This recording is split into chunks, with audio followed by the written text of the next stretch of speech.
Subscribe कीजिए ध्येय IAS channel को और बेल आइकन को दबाइए लेटेस्ट वीडियो सबसे पहले देखने के लिए।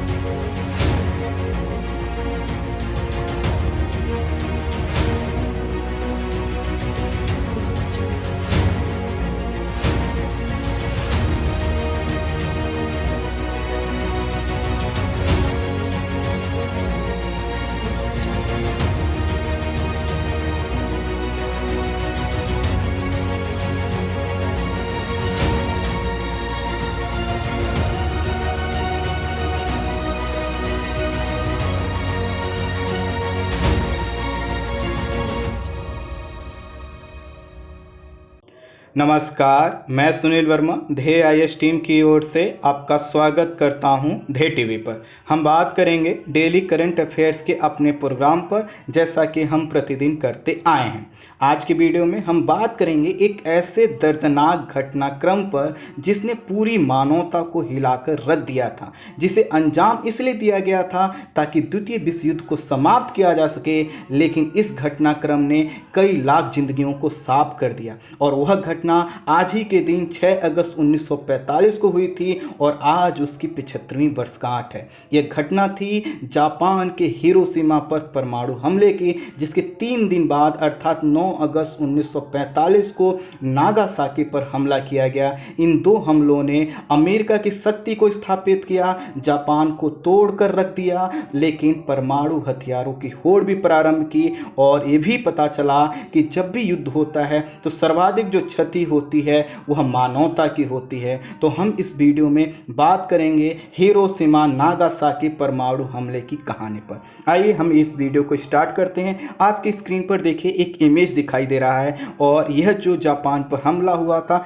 उसके बाद का इमेज है। इमेज ब्लर है, बहुत साफ नहीं है। अच्छा है, क्योंकि अगर हमें साफ इमेज मिल जाए तो हम विचलित हो सकते हैं, इतनी डरावनी तस्वीर है। अर्थात आप जब भी कहीं भी जाकर अगर उस चीज़ को वहाँ पर अगर देखने का प्रयास करते, हर जगह आपको लाशें दिखाई देती, हर जगह मौत का मंजर दिखाई देता। सब कुछ वीरान हो चुका था, सब कुछ चौपट हो चुका था। और यह जो घटनाक्रम हो रहा था उसकी जो रणभूमि जो क्षेत्र था वह था जापान, और जापान बिल्कुल टूटता हुआ चला जा रहा था। लेकिन आखिर ऐसा क्या हुआ था कि जापान पर ही हमला करना अनिवार्य हो गया था, तो इसको हम डिस्कस करेंगे। जब भी ऐसे कोई घटनाक्रम आते हैं तो इसमें कोई ना कोई बड़ा नाम जरूर आता है, और इसी में एक नाम बार बार यूज होगा, हेनरी एस ट्रूमैन, जो कि उस समय अमेरिका के राष्ट्रपति थे।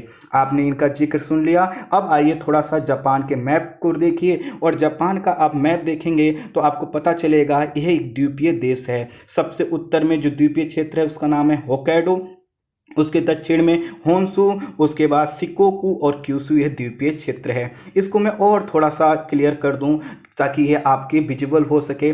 आप इस इमेज को अब देखिए, और इसमें देखिए जापान को उत्तर से दक्षिण की ओर दिखाया गया है। सबसे दक्षिण में देखिए पीले कलर में क्यूशु दिखाई देगा। इसी क्यूशु में एक क्षेत्र दिखाई देगा, लिखा हुआ नाम, इमेज को वीडियो को रोक कर देखिए, नागासाकी। और वहीं ऊपर देखिए नीले कलर में चोगोकू लिखा दिखाई देगा, इसी में आपको दिखाई देगा हिरोशिमा। अर्थात जो हिरोशिमा और नागासाकी ये लोकेशन है, ये आपके लिए काफ़ी इंपॉर्टेंट है। और उसके बाद यह देखिए जापान का वर्तमान जापान जो है, इसका द्वीपीय विस्तार इसके राष्ट्रीय झंडे के साथ। इसके थोड़ा सा बैकग्राउंड पर हम बात करते हैं। जापान एक द्वीपीय देश है जिसके अधिकांश द्वीपों का निर्माण ज्वालामुखी क्रिया से हुआ है। ज्वालामुखी क्रिया होने से कारण यहाँ पर ज्वालामुखी की क्रियाएं होती रहती हैं, भूकंप आते रहते हैं, सुनामी आती रहती हैं, लेकिन ये सभी प्राकृतिक आपदाएं हैं। लेकिन जब युद्ध होता है तो यह मानवीय आपदा होती है। जो वर्तमान का जो जापान है यह होक्काइडो, होन्शु,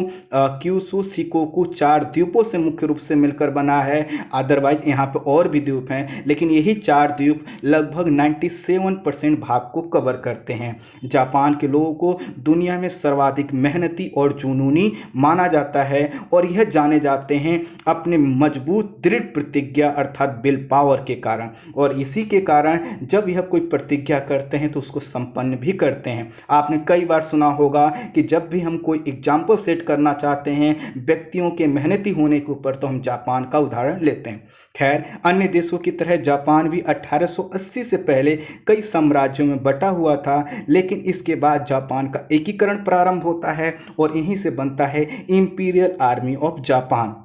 अभी जब यह एकीकरण हुआ, सैन्य मजबूती हुई, तो इस शक्ति ने क्या किया, जापान को आक्रामक बना दिया और जापान ने विस्तारवाद की नीति अपनाई। और विस्तारवाद की नीति अपनाते हुए इसने 1894-95 में जापान ने क्या किया, चीन को, और 1904 और 5 में जापान ने रूस को हरा दिया। अर्थात एक छोटा सा द्वीपीय देश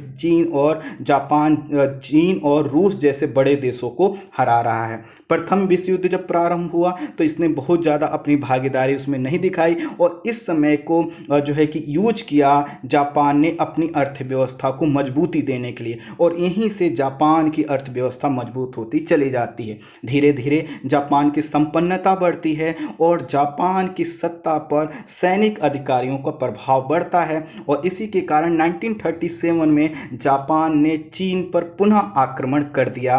और जब आक्रमण किया तो जापान के द्वारा यहाँ पर एक घटना अंजाम दिया गया जिसका नाम है नानकिंग मैसाकर्स, अर्थात नानकिंग नरसंहार। और इस घटनाक्रम को मैसाकर्स का नाम इसलिए दिया जाता है, नरसंहार का नाम इसलिए दिया जाता है क्योंकि जापानी सैनिकों ने यहाँ पर चीन की महिलाओं और बहनों और बच्चियों के साथ जो है कि दुर्व्यवहार किया।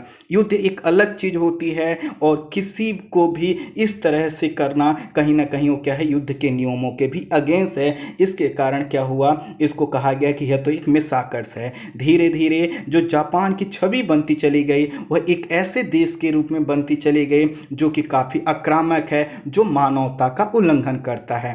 खैर, समय आगे बढ़ता है, 1939 का समय आता है, द्वितीय विश्व युद्ध प्रारंभ होता है, जर्मनी, जापान और इटली का गठजोड़ सामने आता है। इनको हम कहते हैं धुरी राष्ट्र, और इनसे सामना करने के लिए जो गठबंधन बनता है उसको कहते हैं मित्र राष्ट्र। जैसे जैसे यह मित्र राष्ट्र और धुरी राष्ट्र एक दूसरे में उलझते चले गए तो क्या हुआ, शक्ति प्रदर्शन प्रारंभ हुआ और साथ ही साथ एक दूसरे के क्षेत्रों पर कब्जा करना या उनके कब्जे वाले क्षेत्रों को मुक्त करने की प्रक्रिया प्रारंभ हुई।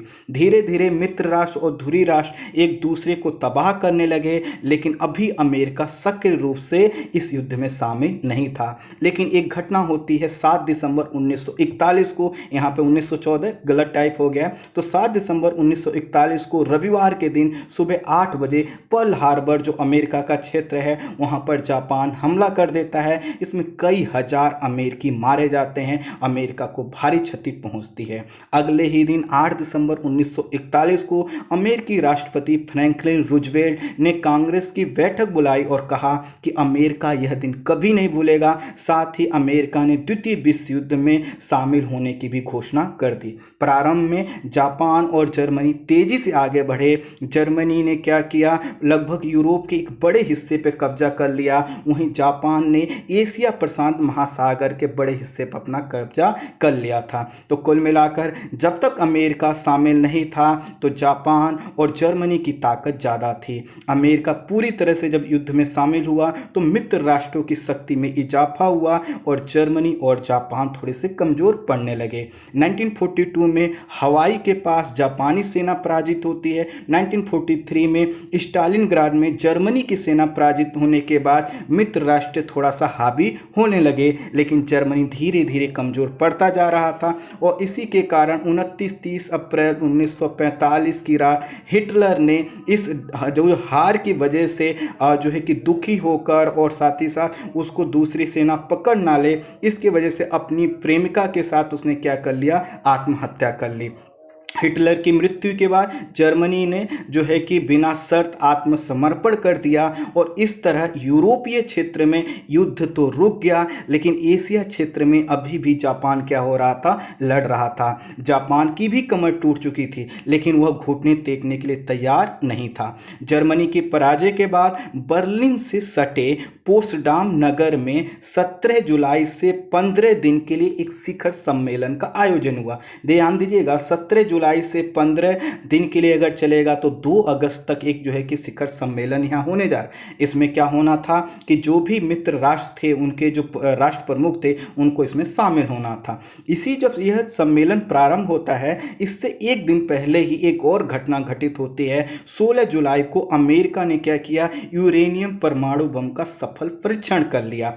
इस समय अमेरिका के जो राष्ट्रपति थे वह थे हेनरी ट्रूमैन। जो हेनरी ट्रूमैन थे, इन्हों को पता चला कि अब हम क्या हो चुके हैं, परमाणु बम संपन्न देश हो चुके हैं।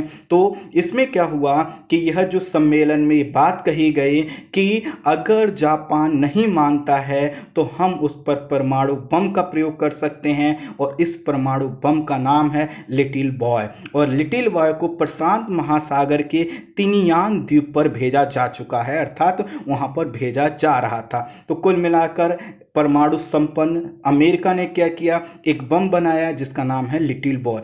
बहुत कुछ इसके विषय में बताएंगे, लेकिन धीरे धीरे आगे बढ़ते हैं। सोवियत संघ के इस समय जो नेता थे वो स्टालिन थे, और ब्रिटेन के जो प्रधानमंत्री थे वो विंस्टन चर्चिल थे। इस बम के विषय में जब उनको जानकारी हुई तो थोड़ा सा चकित हुए, और उन्होंने ये सोचा जापान की आम जनता को बहुत ज़्यादा इससे नुकसान हो सकता है। इसीलिए स्टालिन ने बड़े सहज भाव से ट्रूमैन अर्थात अमेरिकी राष्ट्रपति से ये आग्रह किया कि वह इसका सदुपयोग ही करे, दुरुपयोग ना करे। 25 जुलाई को अमेरिका ने प्रशांत महासागर वायुसेना के मुख्य जो कमांडर को क्या किया, आदेश दिया कि वो विशेष बम अर्थात लिटिल बॉय के इस्तेमाल की तैयारी कर ली जाए। अर्थात जब यह इन्होंने स्टालिन ने कहा कि आप इसका सदुपयोग करें, उसके बाद भी अमेरिका रुकने को तैयार नहीं था। रुकने को तैयार क्यों नहीं था आगे हम बताएंगे, लेकिन आप पहले भी कहानी को थोड़ा सा समझिए। तो अब क्या हुआ, 25 जुलाई का समय आ चुका है और प्रशांत महासागर के वायुसेना के मुख्य कमांडर को आदेश दे दिया गया है कि वो जो विशेष बम अर्थात जो हमने लिटिल बॉय बनाया है उसके इस्तेमाल की तैयारी प्रारंभ की जाए। साथ ही साथ जो है कि ये भी कहा गया कि जो दूसरा बम है उसको भी क्या किया जा रहा है, तैयार किया जा रहा है। और जो दूसरा बम था उसका नाम था फैटमैन। तो यह जो आपका फैटमैन था, यह जो है कि प्लूटोनियम बम था, जबकि जो लिटिल बॉय था ये यूरेनियम बम था। थोड़ा सा टाइपिंग एरर है, उसको छोड़िए आप। तो कुल मिलाकर जो फैटमैन था ये प्लूटोनियम बम था और लिटिल बॉय क्या था, यूरेनियम बम था।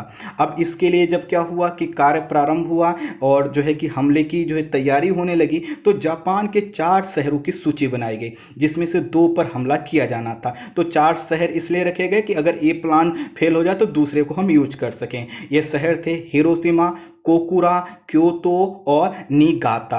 और ये चारों जो शहर हैं, बाद में इसमें क्योतो की जगह नागासाकी को जोड़ दिया गया। इसके पीछे भी बड़ी एक इंटरेस्टिंग कहानी है, लेकिन बड़ी लंबी है। तो क्योतो की जगह नागासाकी को इसमें शामिल कर दिया गया। तो इस तरह से अब 4 शहर बचे, हिरोशिमा, कोकुरा और जो निगाता और नागासाकी। सोवियत संघ और अमेरिका के ही कई रणनीतिकार बम गिराने के पक्ष में नहीं थे। अर्थात जब तैयारियां चालू हो गई, सबको लगने लगा कि अब तो परमाणु बम गिराया जा सकता है, तो कई लोगों ने कहा कि नहीं, आप ऐसा मत कीजिए, क्योंकि जापान भी लगभग टूट चुका है, देर सवेर वो कभी ना कभी घुटने टेक देगा। लेकिन क्या हुआ, जो अमेरिका था और जो उस समय के राष्ट्रपति थे हेनरी एस ट्रूमैन, वो किसी की भी सुनने को तैयार नहीं थे। कारण ये था पर्ल हार्बर की घटना, और साथ ही साथ जो अब शक्ति के समीकरण बदल चुके थे। शक्ति के समीकरण इस रूप में बदल चुके थे, अब अमेरिका को प्रतिस्पर्धा महसूस होने लगी थी, और वह होने लगी थी रूस से, अर्थात उस समय के सोवियत संघ से, क्योंकि सोवियत संघ की शक्ति काफ़ी तेज़ी से इस युद्ध में उभर कर सामने आई थी। इसलिए अमेरिका को अपनी शक्ति, अपनी पावर को प्रूव करना था। और ये मैं इसलिए कह रहा हूं क्योंकि जुलाई 1945 में मॉस्को में जापानी राजदूत ने यह बात सामने रखी कि जापान शांति वार्ता करना चाहता है, लेकिन अमेरिका ने कहा कि नहीं। अमेरिकी राष्ट्रपति की दिलचस्पी इसमें नहीं थी कि वो शांति वार्ता करे, बल्कि वो चाहते थे कि बिना शर्त जो है कि आत्मसमर्पण कर दे, जिससे वह दिखा सकें कि अमेरिका ने जो है कि सबसे शक्तिशाली या विध्वंसक देश को आत्मसमर्पण करने के लिए मजबूर कर दिया है। और इसी के कारण 26 जुलाई को जापान से कहा गया कि वो अविलंब बिना शर्त आत्मसमर्पण करे, अन्यथा भुगतने के लिए तैयार रहे। कब कहा जा रहा है? 26 जुलाई को। और मैंने क्या कहा? जुलाई 1945 में ये जापान के राजदूत कह रहे हैं कि हम बातचीत के लिए तैयार हैं, लेकिन अमेरिका सुनने को तैयार नहीं है। कुछ लोगों का कहना था कि परमाणु हमला ना किया जाए, लेकिन अमेरिका का एक बड़ा वर्ग ये भी मानता था कि जापानी सेना आखिरी दम तक लड़ेगी। हम अगर दूसरे युद्ध के विकल्प अपनाते हैं तो हमें कई साल इसमें उलझे रहने पड़ सकते हैं। कारण यह है कि जापान में, मैंने जैसा कि बताया कि वहाँ की विल पावर बहुत ज़्यादा मजबूत है, दृढ़ प्रतिज्ञ लोग होते हैं। तो उन्होंने अगर सोच लिया कि हमारे एक व्यक्ति भी हम बचेंगे तो भी हमें जापान की रक्षा करनी है, तो वह करेंगे। और यह बात अमेरिका को समझ में आ गई थी। कई रिपोर्ट्स तो यह कहती हैं कि अमेरिका के जो सैनिक थे वह अवसादग्रसित हो रहे थे और जापान से उनका मनोबल जो है कि टूटता जा रहा था। अर्थात जापान छोटा सा देश अपने विल पावर की वजह से इतना मजबूत तरीके से अमेरिका के सामने खड़ा था। कुल मिलाकर अब जो है कि ये चीज़ें सामने आ गई कि अमेरिका पूरी दुनिया को अपनी सैन्य ताकत से परिचित कराना चाहता है। वह जापान को सबक सिखाना चाहता है जो उसने पर्ल हार्बर की घटना के बाद लिया था, और अपने परमाणु बम का परीक्षण भी करना चाहता है कि आखिर हमने जो परमाणु बम बनाया है वह कैसा है, कैसा नहीं है। तो कुल मिलाकर इससे क्या था कि जापान पूरी तरह से टूट जाएगा, परमाणु बम का परीक्षण हो जाएगा, शक्ति भी स्थापित हो जाएगी, और जो सोवियत संघ से उसका जो प्रतिस्पर्धा थी वो भी पीछे सोवियत संघ रह जाएगा। जापान जुलाई के अंत तक बहुत कमजोर हो गया था। वहां आवश्यक खाद्य सामग्री का भी क्या था? अभाव था। ऐसे में जापान के पास पेट्रोल का इतना अभाव हो गया था कि जो उनके विमान थे वो खड़े थे, वो यूजलेस हो चुके थे, क्योंकि उन विमानों के लिए ईंधन नहीं था। 6 अगस्त 1945 को सुबह 7 बजे जापानी राडारों ने दक्षिण की ओर से अमेरिकी विमानों को आते हुए देखा और चेतावनी जो है कि जारी कर दी। सायरन, अर्थात पूरे देश में जो है कि आपातकालीन सायरन बजा दिए गए। लेकिन जो पहला विमान आया था वह सिर्फ और सिर्फ देखने आया था कि आखिर उस पर कैसी प्रतिक्रिया जापान की ओर से दी जाती है, और यह मौसम और रूट चेक करने आया था। किसका? यह अमेरिका का एक विमान था। उसके बाद जो है कि अमेरिकी विमान तेजी से आगे बढ़े, और जब आगे बढ़े तो चूंकि जापानी जो विमान थे उनमें ईंधन नहीं था, तो वह इन विमानों को रोकने में सक्षम नहीं थे। 8:09 पर अमेरिकी वायुसेना के जो है कि कर्नल पॉल टिवेट्स ने अपने B-29 विमान एनोला गे के इंटरकॉम पे घोषणा की कि सभी लोग अपने गॉगल्स लगा लीजिए। अर्थात जो चश्मा आपने देखा हुआ ना, गॉगल्स लगाते हैं चलाते समय, जिससे क्या हो, कोई अचानक रोशनी उत्पन्न हो तो उससे हमें जो है कि हम ऐसा ना हो कि घबरा, तो इसके लिए गॉगल्स लगा लिए।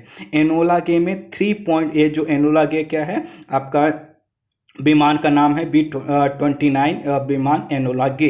तो एनोला गे में 3.5 मीटर लंबा 4 टन वजन का नीला सफ़ेद जो है कि एटम बम लिटिल बॉय रखा था, और एनोला गे के दाहिने ओर दूसरा विमान B-29 था, और एक तीसरा बम वर्षक विमान भी था जो उनको कवर भी कर रहा था, फोटो भी खींच रहा था। तो 3 विमान थे, B-29, एनोला गे और तीसरा जो कि फोटो खींचने के लिए यूज किया जा रहा था।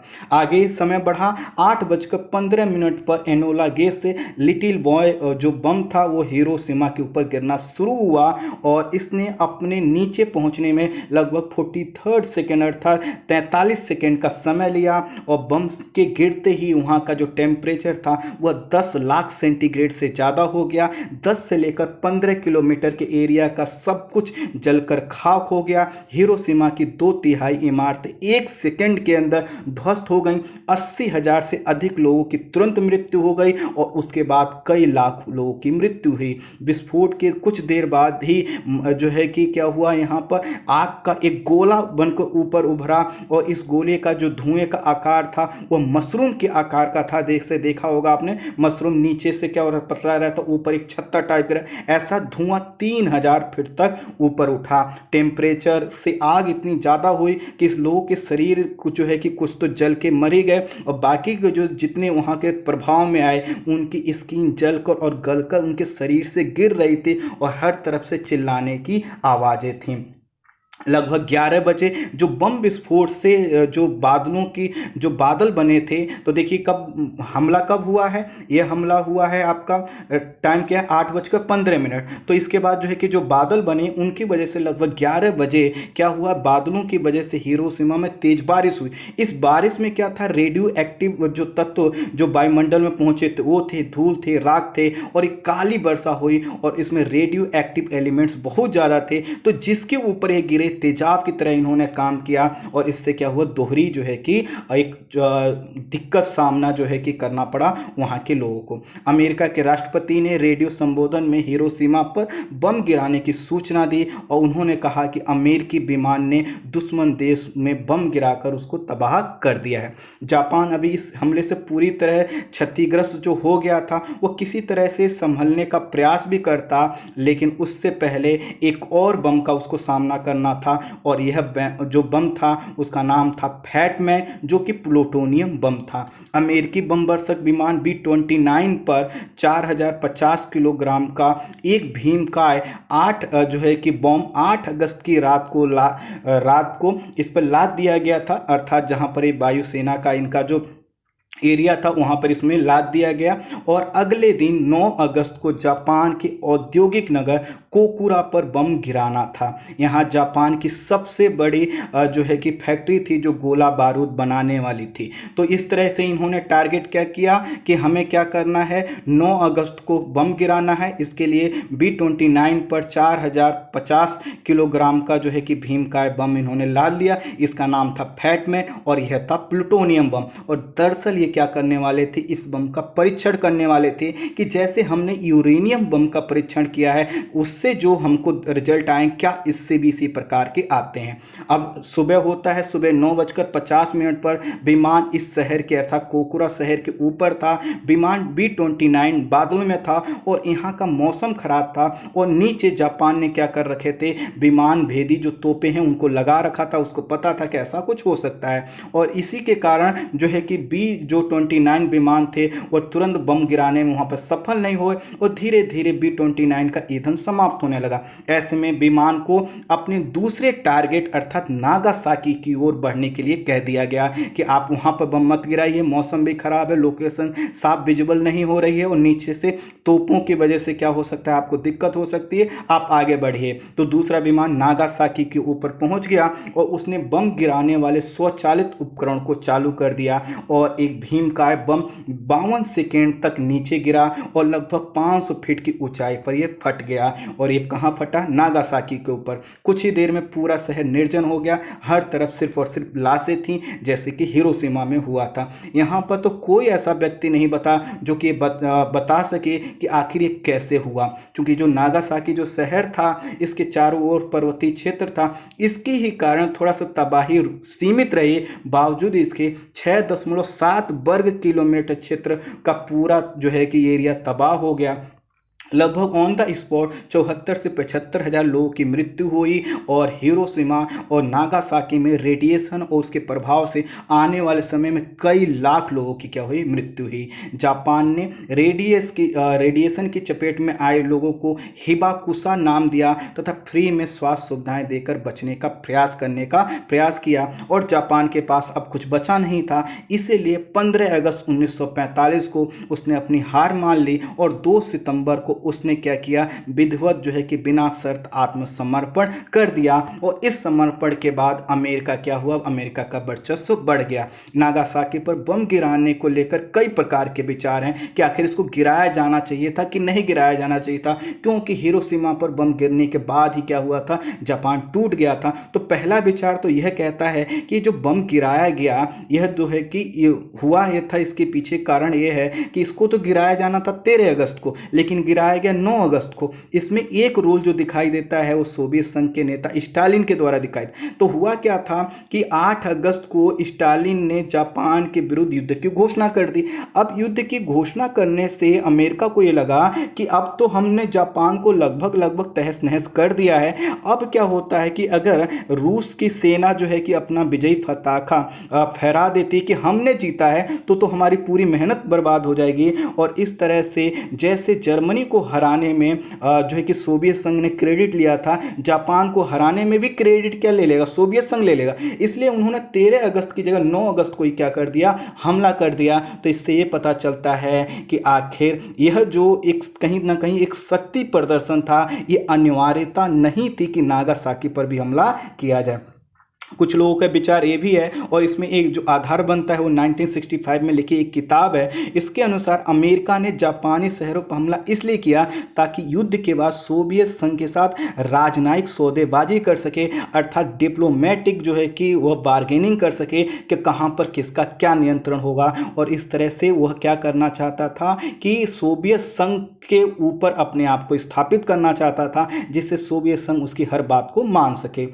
और एक और कारण ये बताया जाता है कि अमेरिका युद्ध के बाद जो कि सोवियत संघ से शक्ति के मामले में आगे निकलना चाहता था, क्योंकि जो सोवियत संघ था वो काफ़ी मजबूत था, वो साम्यवादी जो है कि आइडियोलॉजी को लेकर आगे बढ़ रहा था, जबकि अमेरिका जो कि पूंजीवादी एक आइडियोलॉजी को लेकर आगे बढ़ रहा था। इसलिए कहीं नहीं किसी भी तरह से अमेरिका यह नहीं चाहता था कि सोवियत संघ आगे बढ़े, इसलिए उसने अपना शक्ति प्रदर्शन करने के लिए जापान को तबाह किया। इस हमले से द्वितीय विश्व युद्ध तो समाप्त हो गया, लेकिन बम प्रयोग ने न सिर्फ मानवता पर दाग लगाया, बल्कि ये भी बता दिया कि आने वाले समय में जितनी भी नवीन टेक्नोलॉजी आएंगे, चाहे वह कितनी भी विध्वंसक हों, उनका प्रयोग युद्ध में किया जा सकता है। और इससे ये चीज़ पता चला कि युद्ध में कभी भी मानवता को नहीं देखा जाता। यही कारण है कि जब भी एक घटना का जिक्र आता है तो अमेरिकी भले ही अफसोस ना करें, लेकिन पूरी दुनिया, जैसा आज का दिन है जब हम इसका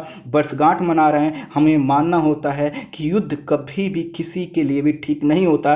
चाहे जापान ने नानकिंग में साकर्स के दौरान जो किया वह घटना हो, या उसने जो पर्ल हार्बर पर किया वो घटना हो, या फिर अमेरिका ने काउंटर में जो हिरोशिमा और नागासाकी पे किया वो घटनाक्रम हो, सभी तरह की युद्ध कहीं ना कहीं जनधन की हानि के क्या बनते हैं, कारण बनते हैं। आई होप आप पूरे वीडियो को समझ पाए होंगे। तो इस वीडियो में इतना ही। Thank you so much.